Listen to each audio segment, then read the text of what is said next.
It may be morning where you are, afternoon or evening, but wherever you're joining us from, we say welcome to the SDG Investment Fair Accra 2021 and to this panel, the impact of digitalization on businesses and financiers. I am, by the grace of God, Jerry Ajololo. I talk for a living as a corporate MC. I'm also the MD of a consultancy that's into PR, into protocol and business facilitation. And quite lately, I've become a keen enthusiast of the digital economy. And it's for this reason I'm glad to partake in this discussion on the impact of digitalization on businesses and financiers. I'm joined by a crack team of experts in this field, and so I'll not pretend to be an expert. For those of you joining us online, we welcome you all and encourage you to please participate with us by noting down your questions, your suggestions, and interact with us at the end of our deliberations. Today, we explore the broader theme that the summit is reflecting on: a decade of action, accelerating recovery and revitalization. As you might be aware, Ghana's efforts in this area has left much to be desired. Ghana's recovery and revitalization program and how the private sector has partnered with governments to implement the SDGs all through the years has been laudable. Today, we take the discussion and the efforts many notches higher and explore how we can also use the power of technology through digitalization of businesses and financiers to augment all our efforts. Just as a little backdrop, you know, the concept of digitalization and business transformation has been one of interest in the last few years. In fact, according to the 2019, I beg your pardon, UN General Secretary General's Task Force on Digital Financing of the SDGs, captured in the SDG philanthropy platform titled Harnessing Digitalization in Financing of the SDGs, it opines that 90% of today's available data has been produced in the last 2 years. Can you imagine? The new oil, as we know, in this global economy is more cheaper and faster data. That's what is driving the new generation of products and services with dramatic changes in how they are created, delivered, and even consumed. Today, we talk about digitalization of businesses, not only by promoting increases in revenue for business, but also enhancing customer experience and gaining a competitive edge for financiers and businesses. Today, we want to tackle this theme by exploring the impact of digitalization on businesses and financiers. Many opinions vary as to the impact, but I believe my crack team of experts will help us to understand the issues on how digital transformation can help businesses improve on their operational activities using their own organizations as case studies. We shall also explore opportunities of digitalization for financiers and businesses in building back better the effect of globalization on the knowledge-based economy. But we shall also explore avenues for improving and facilitating better exchange of information between businesses, financiers, and tech entrepreneurs. And finally, we shall explore the challenges of digitalization and sectors where digitalization can best be employed. So buckle up for a jolly good ride. Allow me to make welcome my panelists. Ladies and gentlemen, I'm joined by Mr. Kojo Hesse. He's a director at ExpressPay. He's an experienced investment banker and technology architect with a strong quantitative background. He co-founded ExpressPay in 2012 and has been instrumental in transforming ExpressPay into one of the leading financial technology firms in Ghana.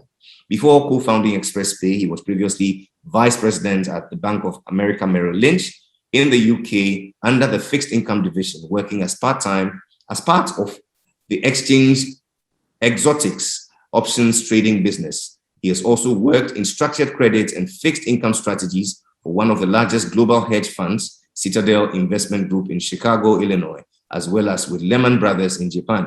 He's also the director of Temple Investments Limited, a leading investment advisory firm, and the Accra College of Medicine. Kojo joins us with an MSc in Mathematical Finance from the University of Oxford, UK, and a BSc in Electrical Engineering and Computer Science, minor in Economics from the Massachusetts Institute of Technology, USA.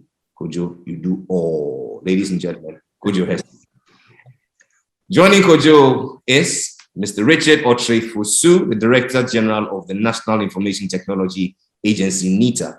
Now, prior to this, he was a technical advisor for ICT and personal advised the Minister for Finance on ICT matters at the Ministry of Finance and all the other MMDAs from October 2017 to December 2019. He was appointed the Acting Director General of the National Information Technology Agency, and in January 2020, he had his appointment fully confirmed.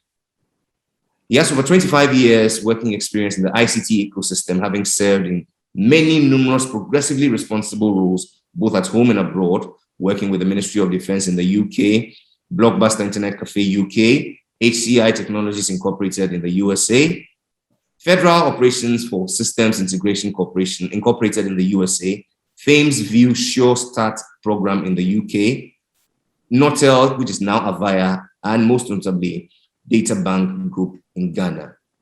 He joins us as a graduate from the China Europe International Business School, SIBS, with an executive MBA degree in 2011. He also holds a Bachelor of Science degree in Computer Science from the Kingston University, London, UK. Ladies and gentlemen, yours and mine, Richard Ochefosu.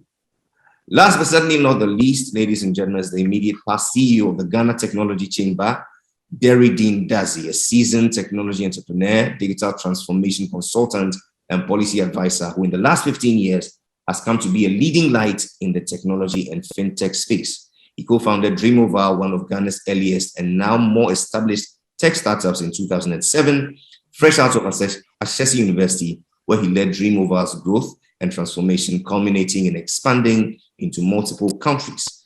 After his tenure as CEO, he was appointed CEO of the Ghana Chamber of Technology.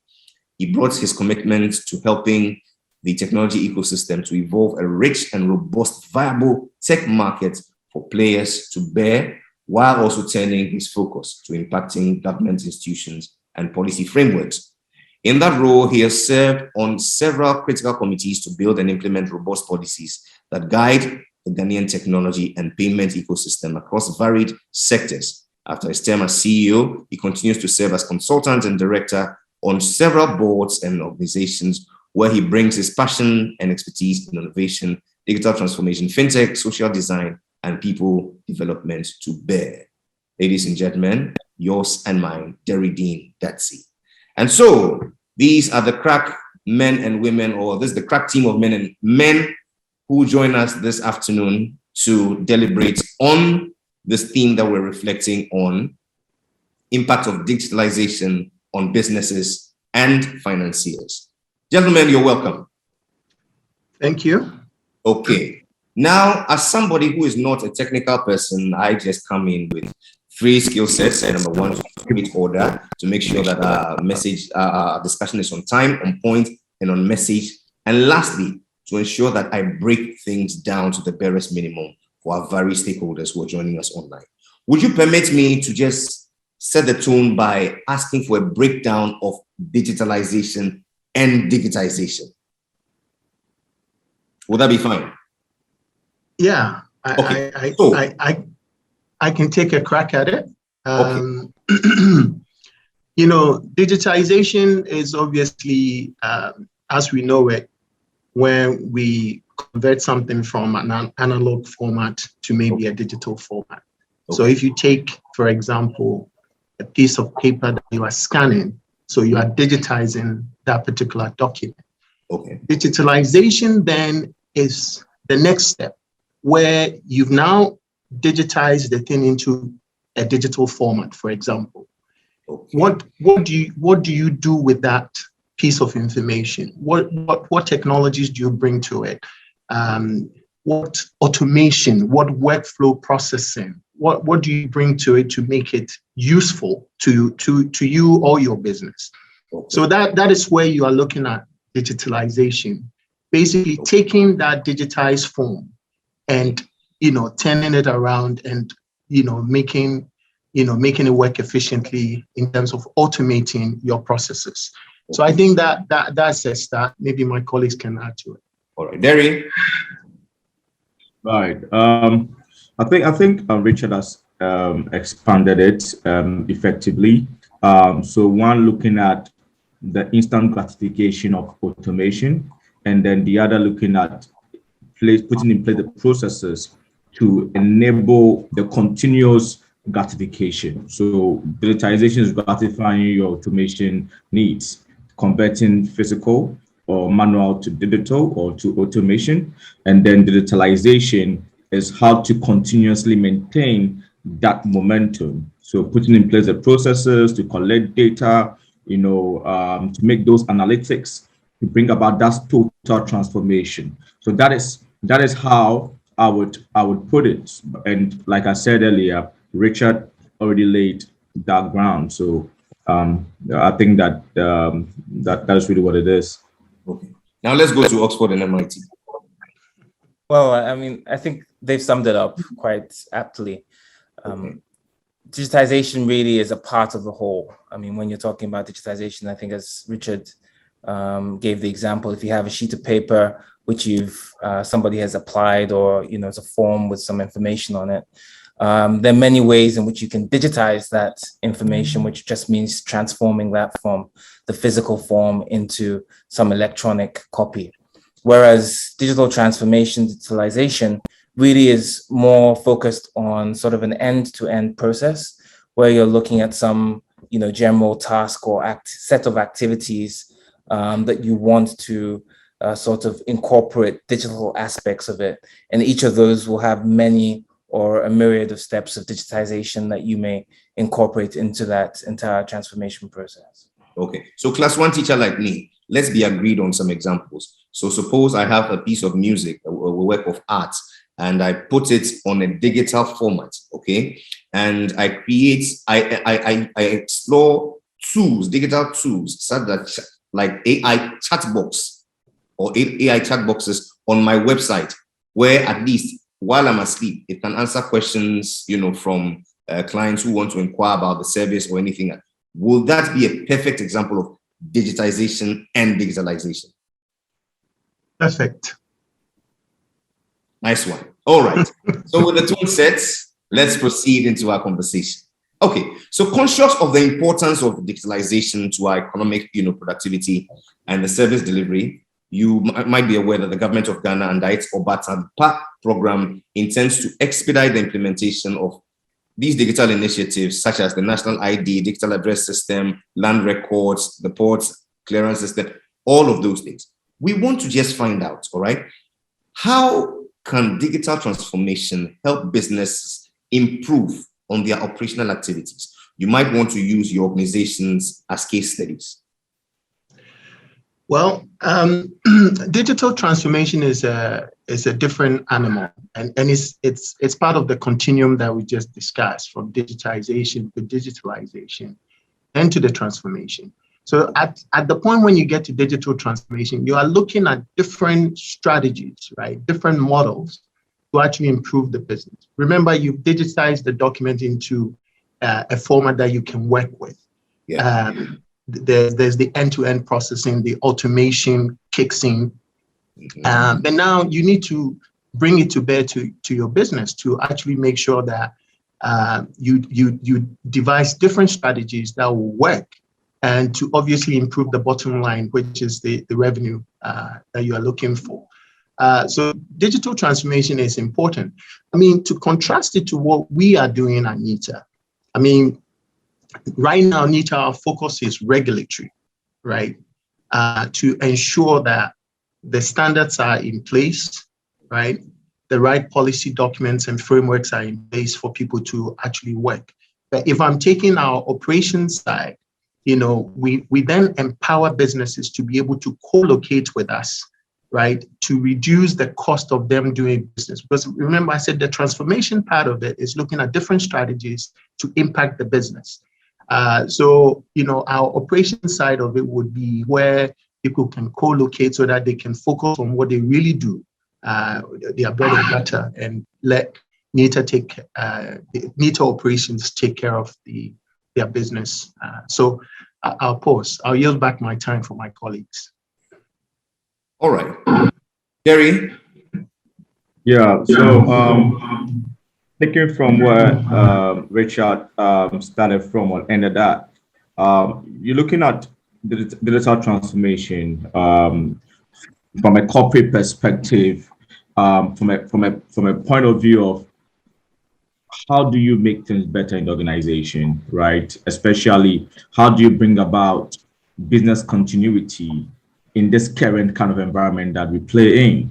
And how do you then resolve all the teething issues around the new trend of corporate life, including governance, compliance, energy management, user experience? And that is where the digitalization or data transformation comes in. And already Kojo has mentioned the end-to-end dynamic of it. Richard has also played in with the strategy dynamic of it. You realize that if you pick digital transformation and its impact on the corporate, one of the key areas that you see a lot of impact is one, how data is collected and analyzed. How data is collected and analyzed to resolve challenges that hitherto might be hidden from the glare view of everybody. So what digitalization or data transformation brings you is the ability to be able to get insight from a lot of data. The other thing that you're looking at is compliance. Now, everybody wants to make sure that they are meeting regulatory requirement. They are playing according to the standards that will make their product or their services, meet the level of master that is being required. Everybody wants to make sure that they are empowering their customers with the relevant kind of information. Everybody wants to make sure that they are trying to reach their customers at different levels or with different channels. So that is where the data transformation comes in. So if you're a business and you sell product, data transformation would then let you put in place e-commerce platforms and products to be able to reach out to these customers. If you're a bank and then you are banking and collecting deposit or how do you call it, making it possible for people to pay for goods or lending, then you start thinking about what kind of technologies can I put in place to ensure that these kind of sectors are now reachable or accessible by my customers. If you are, let's say, a law firm and you tend to deal with what is right and what is required in terms of the law, in terms of regulations, in terms of compliance, then you want to put in place the kind of technology that enables you empower your client to be able to meet their compliance needs with their various regulators. So digital transformation cuts across. If you're in the hospital, you want to improve customer experience, want to improve diagnostic experience, then you look at what kind of tools can I put in place to ensure that my diagnostic efficiency and my diagnostic truism reflect more of what is happening than before. So what data transformation, the impact of data transformation on corporate and the different use cases for me are enormous, including, if I may add, education, where then you come in and say, how can I educate my customers? How can I educate my people well, right? How can I make sure that they can have 24/7 ubiquitous access to the kind of information that will make them more educated about my product, about my processes, that's supposed to be done? That is where you think about data transformation and what kind of tools you can put in place to make all these things happen. So if I may add my piece, this is what I add to where Richard left off. Wow. Okay. Kojo, I agree with what both Richard and Derry have indicated, and I think one good example is really just sort of how businesses have had to actually evolve because of the impact of COVID. COVID has disrupted the way I think traditionally a lot of businesses would have worked. People being able to get into offices, people being able to, even the way you decide to work within the office, you have to try and maintain all of the social distancing protocols when you're interacting with people. You minimize interactions, meetings which you don't have to go to. We're switching a lot from, doing a lot of physical interaction to like what we're doing today. We're having a virtual call. And so we're seeing a lot of, digital transformation happening, just to help us keep abreast with, the times and what we're actually dealing with as a country. So I know, for example, at Express Pay, we've had to institute quite a lot of policy surrounding remote working, providing capabilities and tools, internet access for people to be able to log in remotely and be able to do their work. we switched a lot of our meetings to be online, virtual, where possible. And we're seeing that as a trend, which is happening quite across both private and also the government sector. We've had, one tool which I think a lot of companies have embraced without thinking about it in terms of a digital transformation tool has been communication tools like WhatsApp, Telegram, which we've been using to communicate with people both domestically and internationally for quite a long time. And these are being incorporated, I think, a lot into work streams, a lot more than, otherwise would have. We're finding out that, people are a lot more effective taking an instruction, by a message, email, or WhatsApp, instead of, you have to pick up a call. And before you get into the crust of what you want to discuss, you spend about 10 minutes. The efficiency savings as well, you begin to develop by using some of these digital automated tools as well. So we're seeing that, digital transformation is something that every business, largely speaking, is beginning to embrace. In some cases, it's critical. You can't operate without them. In other cases, it's just something which I think internally businesses start to appreciate the benefits of once they go down the journey of leveraging those types of tools.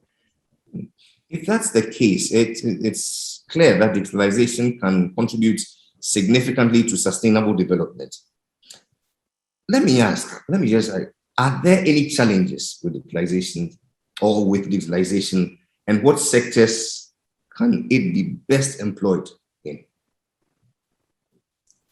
Well, I'd say that the biggest challenge, I think, in fact, a number of challenges with digitization, but maybe a couple I'd like to highlight would be change, right? Which is anytime there's change, there's always some resistance and inertia towards making a change. Typically, when you move from sort of a manual offline process to a digital process, there is a change in sort of the steps that need to be carried out. And, if people have become accustomed to doing things one particular way, that whole mind shift or attitudinal shift from, being able to process a document or an application in one format versus another, can require in some cases, a lot of education and, training to make sure people are entirely comfortable with the process.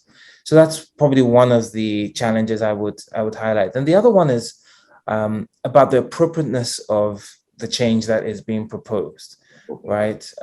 In some cases, pen and paper may be good enough, right? You don't need to digitize every single step of a process, right? And, depending on who you may be working with or who may be giving you the advice as to sort of how you think about making that transition from a sort of tech light to a tech heavy, process, it may, engender its own types of difficulties as well. I think the second question you had in terms of where is digital transformation applicable, it's applicable pretty much everywhere, right? Every sector from healthcare, education, agriculture, financial services. Technology is ubiquitous. It can be applied everywhere. Okay. Let me pick your thoughts on this, Richard. Yeah, so the other challenge would be that we are now in a different era. We are operating in a digital space. So apart from the education bit that Kojo also highlighted in his delivery, what I would also suggest is that awareness of the new environment that we're in. So security components, cybersecurity, we are now open to these new threats, so to speak. They've been around. Now it is much more palpable. We see it, we feel it. So those are some of the things that I also say that's a challenge. And also, as we continue to use this technology or this medium, data, which is what is going back and forth, is also a big thing. Derry touched on it in his earlier submission. So the issue of data residency, data sovereignty becomes an issue. So these are some of the challenges that we need to be aware of. So that's very. Yeah, so I want to pick from where Richard left off, and I want to add from the data point, add the issue, the challenge of privacy, where people with algorithmical insight and capabilities can flip and flop your data for all kinds of purposes. And that is why in different countries and in different jurisdictions, there's a battle around drawing the lines around data privacy. So that is one side of it. Richard has already mentioned the issue of security, which is very, very critical, because if you don't have platforms and systems that are of a certain standard when it comes to security, then you are jeopardizing real people's lives when you are digitalizing. From healthcare, imagine you don't have very secure health information system and people hack into it. Imagine where you don't have very secure agri platforms and people hack into it. It can affect issues around food security. So in as much as digitalization is a very big deal and has so many disadvantages, the one or two or three, so many advantages, the one or two or three disadvantages that it poses might bring catastrophic effect. The other thing that the other challenge that you see is the energy requirement. You realize that we find ourselves in this part of the world where energy is a big deal, where we are having challenges with even sustaining our electricity. So that in itself has an impact on digitalization, because on one side you need a lot of energy to make it happen, because when the electricity is off or you don't have a source of power, then you can't power all your digital infrastructure, which also means that which brings the issue of exclusion, because if in the extra urban areas, in the rural areas where energy is scarce and they can't have access to energy, then they can't power their devices. Then, of course, they are bringing about innovation exclusion or digital exclusion. Then access becomes a problem. So there are challenges around digitalization, looking at issues around adoption. So one small challenge in digitalization has a very big impact. And you look at the areas of skills gap, right, where people have to be onboarded into the digital community or into the digital ecosystem. People have to then invent how education is delivered. You have to invent there's so many norms that we've been used to, that the norms that we've been used to have to be adjusted to meet the new paradigm when it comes to digitalization or digital transformation. And that is where a lot of capital is required. So realize that it's a carrot and stick situation when it comes to this whole dynamic of digital transformation and digitalization. And it takes a lot of strategic input from all quarters of the economy, especially from people who mean well and the right resources to make sure that digitalization actually meets the needs of people and does not also leave anyone behind. You all make a case for change and the appropriateness of the change proposed: cybersecurity, privacy, energy sufficiency, the lack of talent and skill, very important, and then the lack of capital, insufficient budget. Let me also hasten to add maybe change in management capabilities also might come in as a challenge. Risk aversion culture in a part of the world where most organizations are not given to, a lot of experimentation. The inability to experiment quickly also comes in as a challenge to digitalization. And talking about, inability to work across multiple silos, in most organizations might also come in as a challenge. Now let's go to one important, conversation that we're supposed to be having on financing the SDGs. Let me ask, is digitalization actually financing SDGs or sustainable development? If so, how can we harness the full benefits of digitalization? I don't know whether I should make one input over there. I have one point there. I think that what digitalization does is maybe not. I mean, first of all, one of the key things when it comes to finance is being able to save cost.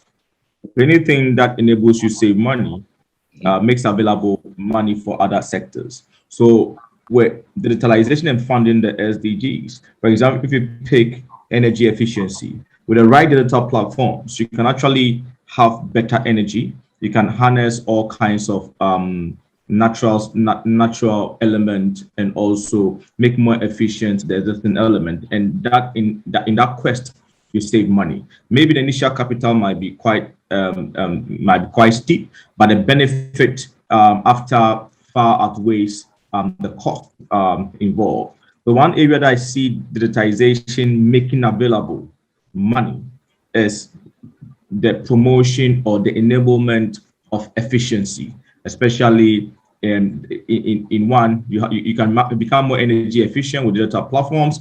You can become more resource efficient with digital platforms. That means that if you have the right data, especially about people, about feedback, about everything else, all the variables that you do it, if you have the right data, then you can make smart decisions that can save you money.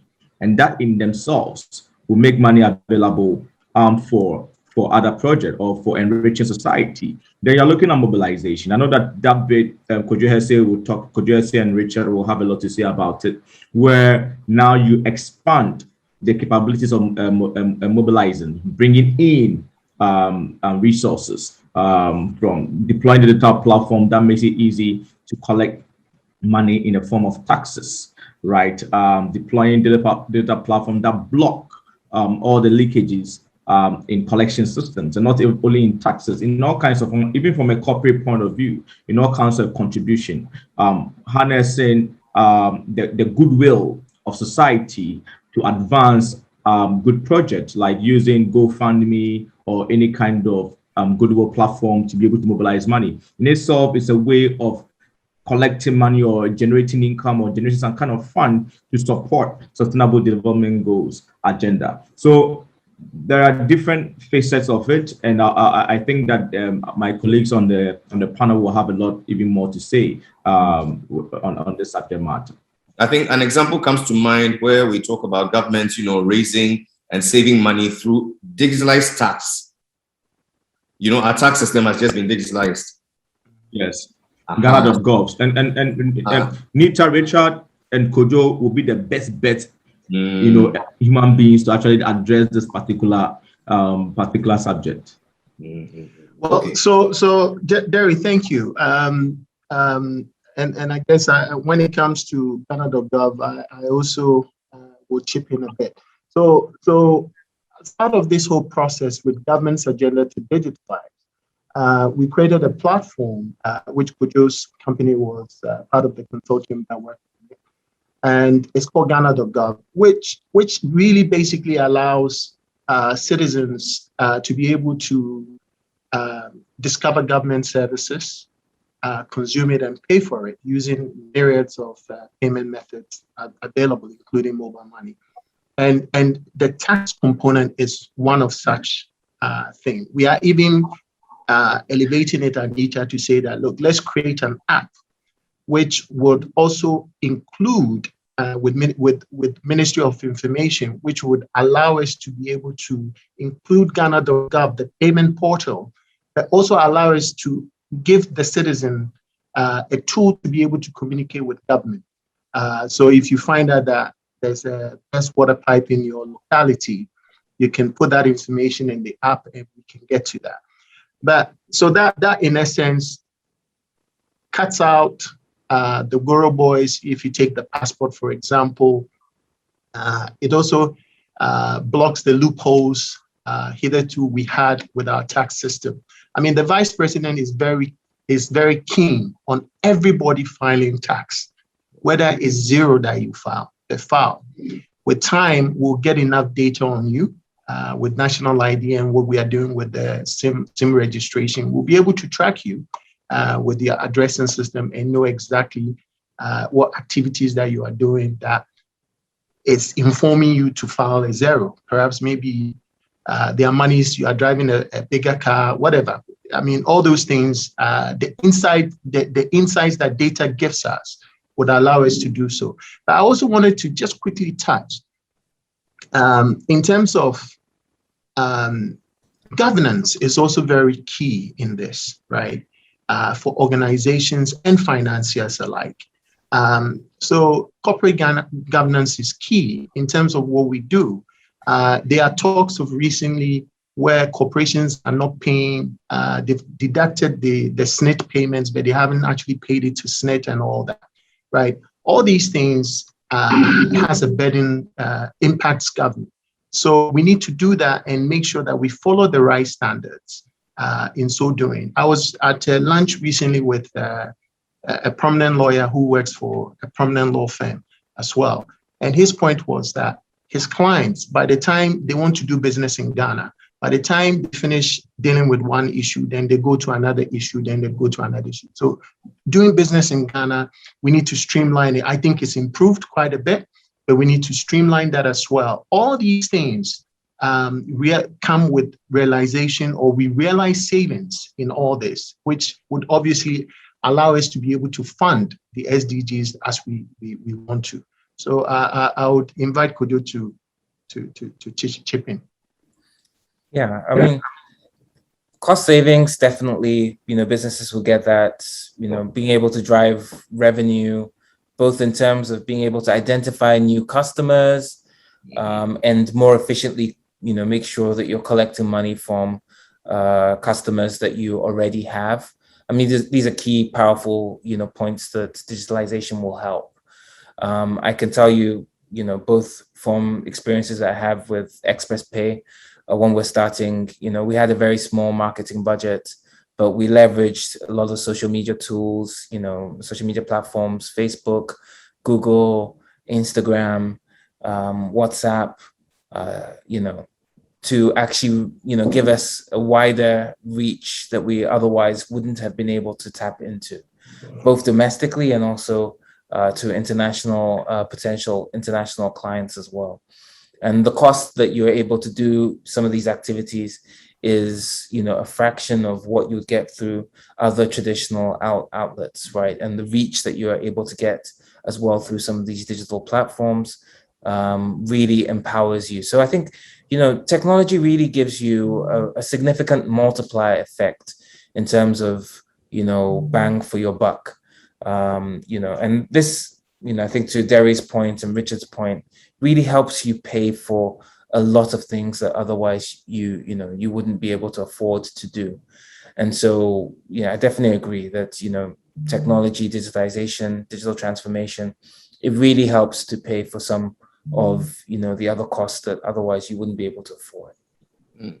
In the report I, shared earlier when we began, the issuance of, let's say, over $1.5 trillion of green and sustainable development bonds made possible by the availability of cheap and credible data attests to the use of monies raised in 2019 alone, and that's in addition to increased mobilization of funds by improving how domestic savings are channeled into long-term investments, reducing poverty by increased savings, enhanced use of funds by improving the performance of public financing through better impact targeting and tracking. These are little ways that digitalization is really augmenting the financing of, sustainable development goals. As a matter of fact, digitalization is the only tool that straddles all the 17, SDGs, right from no poverty to the very last being partnerships for goals. Let's now go to the last leg of our discussion, where we talk about avenues for improving and facilitating better exchanges between businesses. That's the first part. The second part will be where we are going to talk about harnessing the full benefit of digitalization. What do we need to do? So let's take from the first part, the avenues for improving and facilitating better exchanges between businesses, tech entrepreneurs, and financiers. Right. Okay, I think that if go ahead, Jerry. So I was going to say, so if looking at avenues in terms of bridging the gap between the tech innovators, if I got your question right, and then the financier, those are the investors. Is that what the question was trying to address? Exactly. Okay.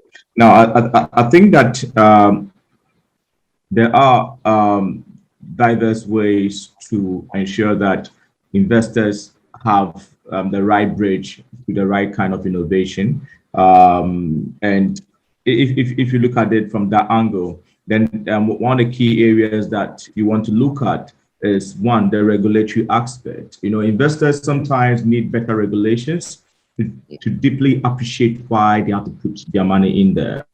And Kojo on here can attest to that. When the dynamics of regulation in the fintech sector changed, that in itself opened up new avenues for some of these fintechs to bring in investment to enable them meet all these regulatory requirements, which tells you that at the regulatory level, there needs to be very robust and very design thought regulations that would stimulate investor interest.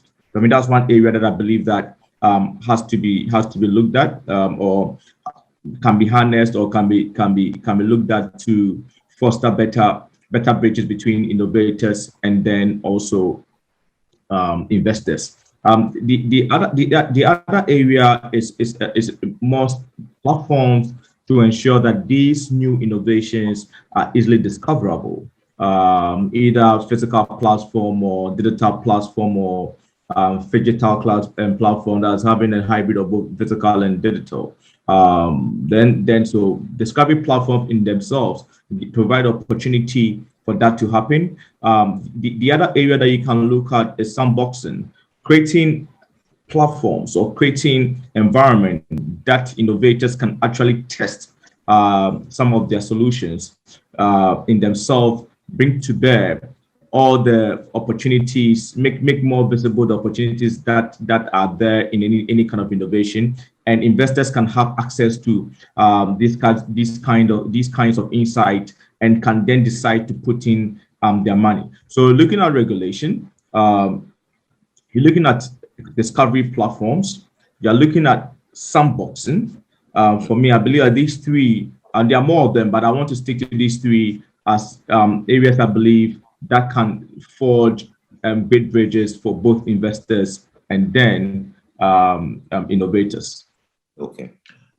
So just to take on from what Derridine just said, investors would like to know that the country has the right mix of regulations, policies, and all that in place. That attracts them. That is even a plus for them to come. And I think Ghana has done well. What I would also add to that is that we need to create a lot more value-added services around what we do. So if you take, for example, the national ID system, okay, the national ID system is a beautiful system. We need to open it up via API so that businesses can, new tech entrepreneurs can actually connect to it and come up with a different technology. We need to come up with a compliance system that actually talks to the national ID and all that. So in terms of exchange, business to business exchanges, we need to actually leverage these things that we're doing, from the Ghana Post addressing system to our national ID system to even Ghana.gov. And I'm proud to say to you that, and Kojo here, I'm proud to say that we've opened it up. The API is open. Anybody is not proprietary. Anybody who wants to connect to the Ghana.gov platform can do so. So we need to actually open this thing up so that businesses can communicate. With after here, if we don't create an environment where value-added services, government cannot do it alone, so government will work with public sector. But the value-added services is what we need to really push to allow businesses to grow. Just to conclude, a few years ago, there were a lot of these value-added service companies that were doing the things that the MNOs were doing, whether it's the music that you hear and all those kind of things. Once the MNOs realize there's money in this, and I don't blame them, it's business. Once they realize there's money in it, they decide to do it themselves, which really sort of closes the market. I knew many companies that were established on the back of that. So we just need to open this thing up, democratize it, so that everybody can connect to it and talk to it. This will help business to business communications. Okay. And Jerry, I just want to re-emphasize the need for openness within the innovation ecosystem through the API. I just want to hammer it hard so that it comes out clear, because that is what is going to boost the innovation landscape. That is what is going to enrich the ecosystem with a lot of different ideas and platforms and products and services. So Richard, I support your how do you call it, your moving push for more openness and APIs. I just wanted to make it clear that I'm a proponent of that agenda. Thank you, Derry. Yeah, and I think that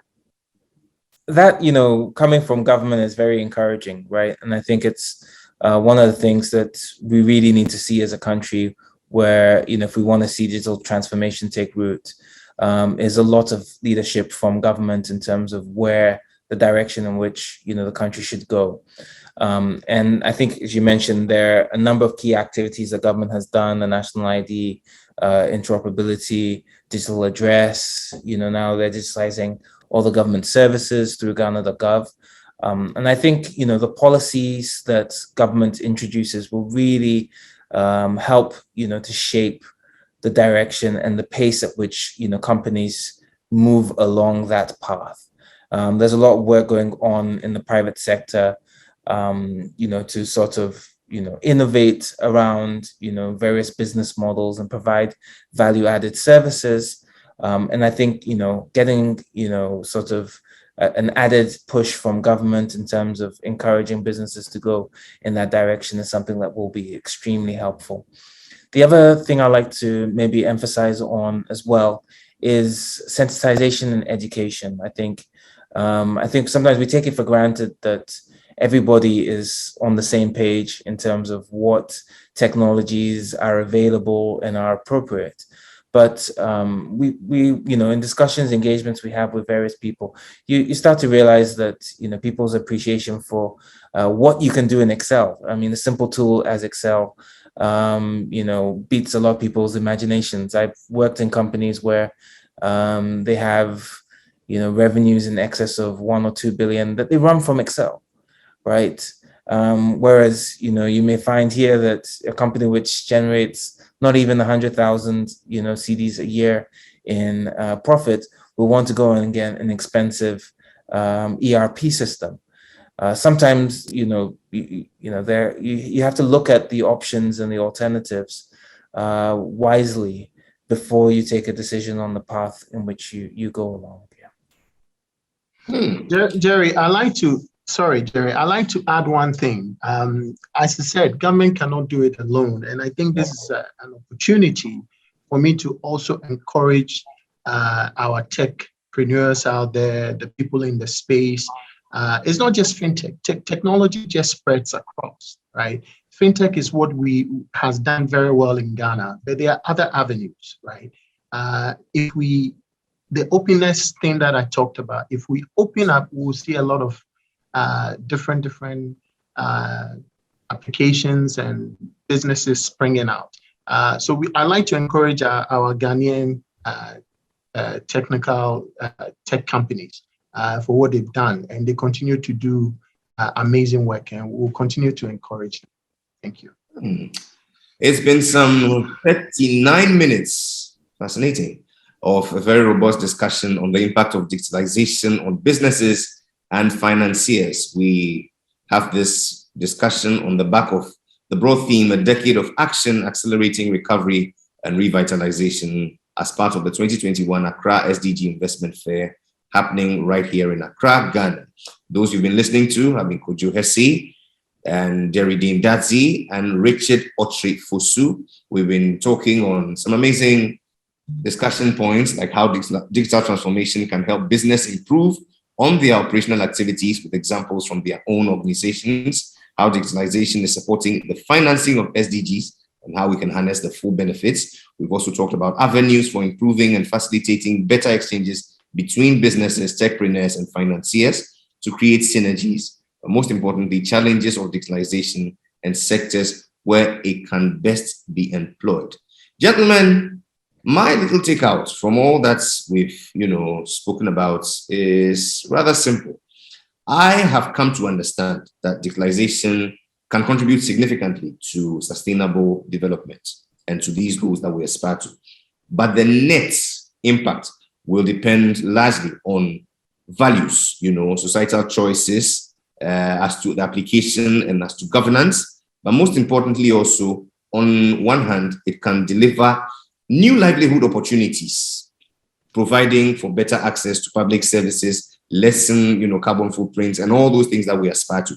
But on the one hand, also from our interaction, digitalization can also reinforce existing patterns of exclusion and discrimination. It can drive new forms of inequality and encourage unsustainable practices, including, environmental effects of digitalization, cybersecurity threats, and all that. What would be your concluding thoughts on this topic as to financing of the SDGs? What sustainable ways can you, posit or opine?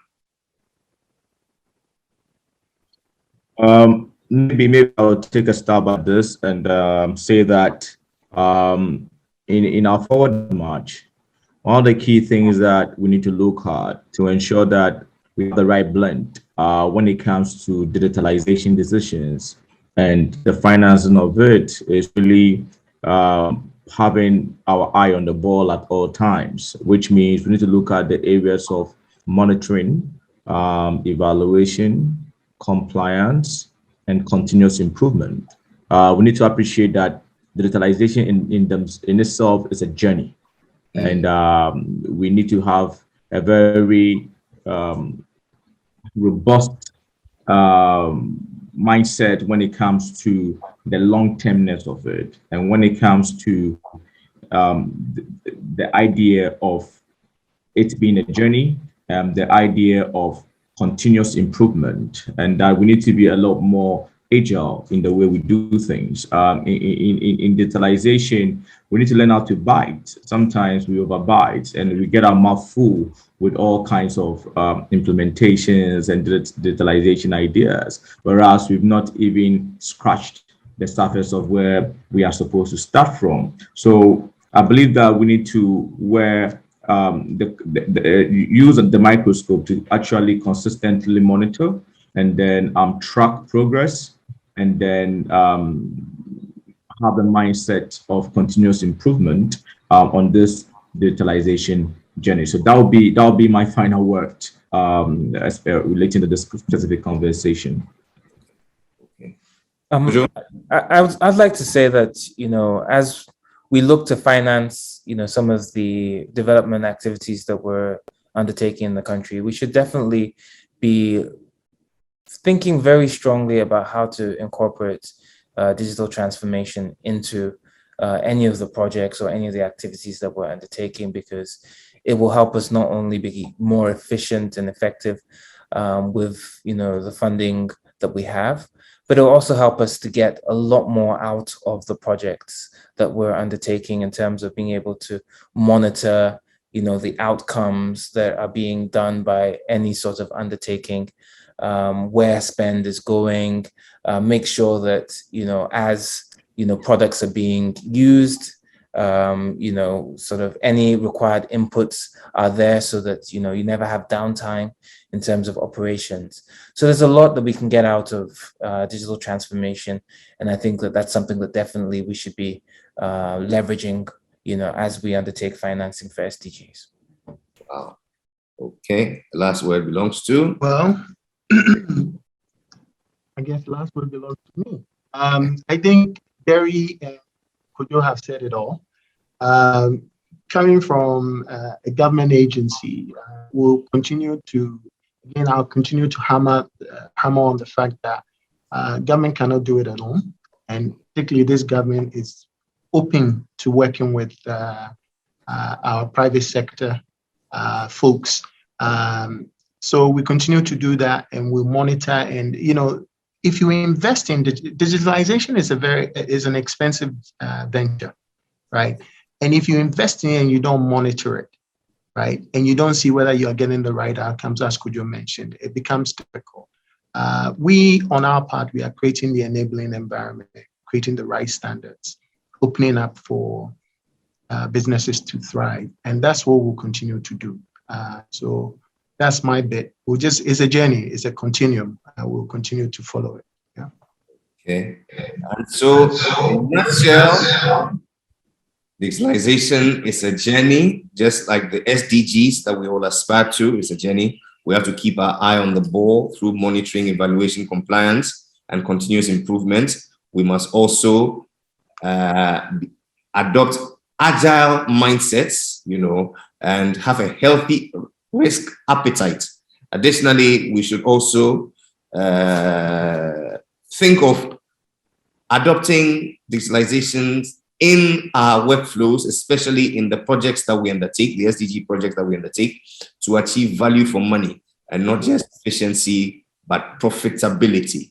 Lastly, government cannot do it alone, and that's why every year we meet here as broad stakeholders, the private sector and the public sector, and engage to see how we can create for ourselves and posterity a more peaceful and prosperous world as signatories to the SDGs. This is where we'd like to engage you, our audience, with your questions, suggestions, and even if you have prophecies, we'll take them in good faith. And so, until you come and engage us, we'd like to thank you for listening to us.